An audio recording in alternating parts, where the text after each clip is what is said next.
Ryan Brown and his brother Benjamin were pulled over by Colorado Springs police. This was back in March. Ryan was in the passenger seat. He hit record on his cell phone. Here's what happened next. What's the reason why you pulled us over, officer? I'm recording this. Police officers pulled us over for no reason. I got this on camera. Do you have your ID? I have my camera. I have my ID and I'm recording this, just to let you know. I'd like you to pass me your ID, please. And keep your hands where I can see. Am I under arrest? You failed to identify yourself, so I don't know who you are. Well, sir, you know I'm a police officer with the city of Colorado Springs. You failed to identify yourself. He would not cooperate. I just need your ID now. You failed to identify yourself. My hands are visible. I have the recorder recording. My brother is being put in handcuffs. We're pulled over for no reason. He still had not identified why he's pulled us over.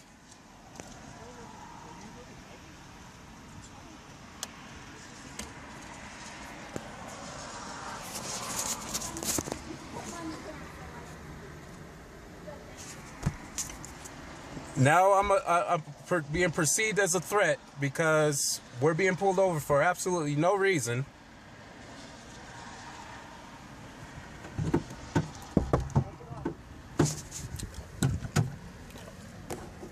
Am I being placed under arrest? You're not under arrest. What's the? I'm asking for the reason why we're being pulled over. You have still failed to identify why you have pulled us over. I'm not pulling you. You're the passenger. Come on up. Why are you pulling me out of my car, sir? Take your hands off of me. I have not did nothing. I have not did nothing. I have no weapons. I have no weapons. You have no reason to pull me out of the car. This is assault. Turn around. Turn around. Turn around. You see this? You see this? Excessive force. And with his face down in the grass, you saw the video in. The brothers say the officers stopped the recording.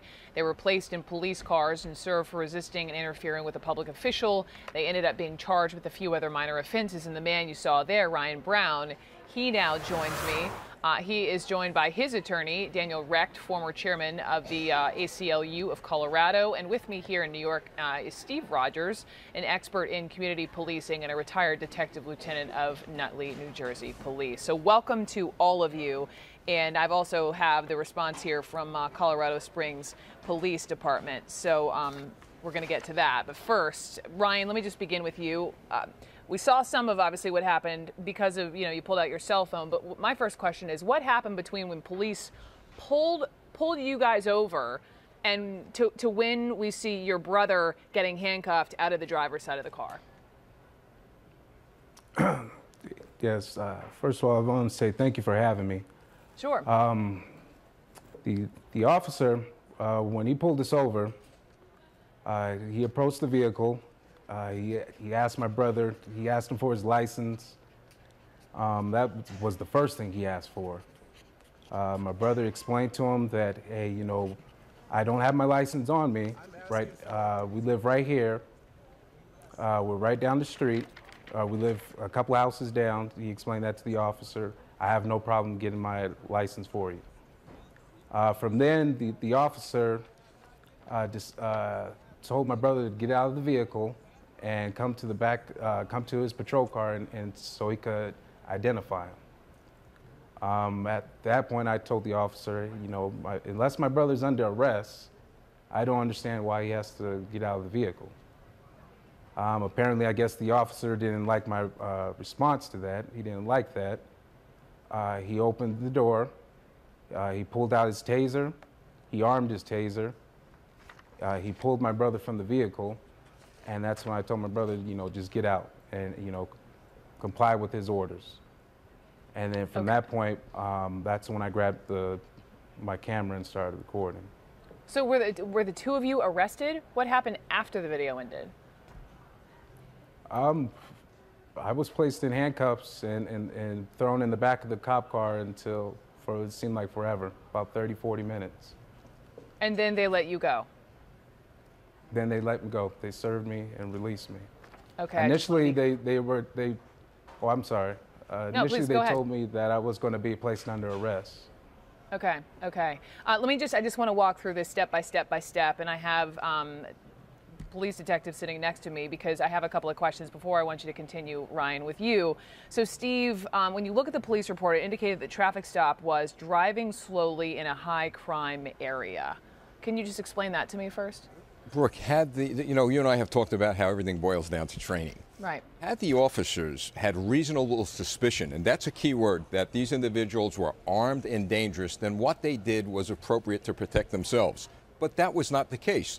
When they stopped this individual to begin with, they should have told him why they stopped him. Everything went downhill after that. Because, Ryan, let me just jump back in. To be crystal clear, and you hear your voice asking, why are you pulling me over? Identify yourselves. Did they ever explain to you why they were pulling you over and answer the other questions you were asking? And he had... not. Go ahead, Steve. He had the right to know why he was pulled over. And after you pull someone over, if they fail to comply, then they're obstructing the administration of justice. But he did ask. I saw the video. He did ask dozens of times, why am I being pulled over? And what puzzled me also was he asked if he was being placed under arrest, and they clearly said no. And then he was dragged to the ground and handcuffed. So it's very puzzling as to how this incident occurred. I think there's a lack of training.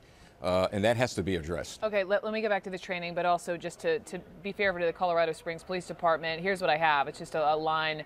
The police department was told they cannot comment on the case because it's an active investigation. We reached out, so there's that. My other question, Ryan, your brother was getting handcuffed. You obviously pull your cell phone out. Did the officers explain to you why your brother was being handcuffed? Absolutely not. Okay, so you mentioned that they just no, go ahead. I'm sorry. No, they just pulled him from the vehicle, placed him in handcuffs for apparently no apparent reason.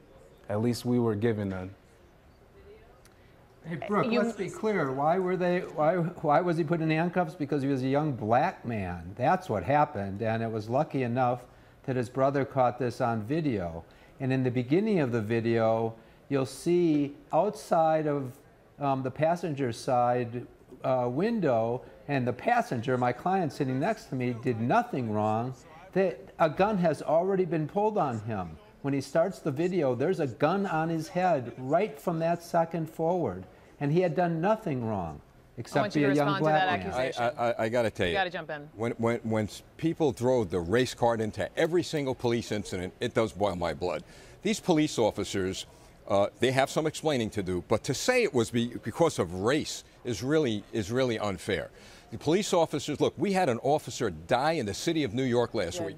You know why? Because he asked the question, what's in your waistband? And that guy killed him. So these police officers have to look out for their lives. I'm not saying what they did procedurally was right, but that's what we're discussing. What they did procedurally wrong, not race, for goodness sakes. Ryan, you want to respond to that? Do you feel like you were targeted? I honestly do. I feel that I was when the officer pulled us over and he noticed that he pulled over a couple of brothers, it escalated. To have us pulled out of the vehicle for no apparent reason, to have us thrown to the ground, have my face shoved into the snow for just asking a question, I feel that's excessive. And I'm hard-pressed to believe if that was a couple of individuals in a nicer neighborhood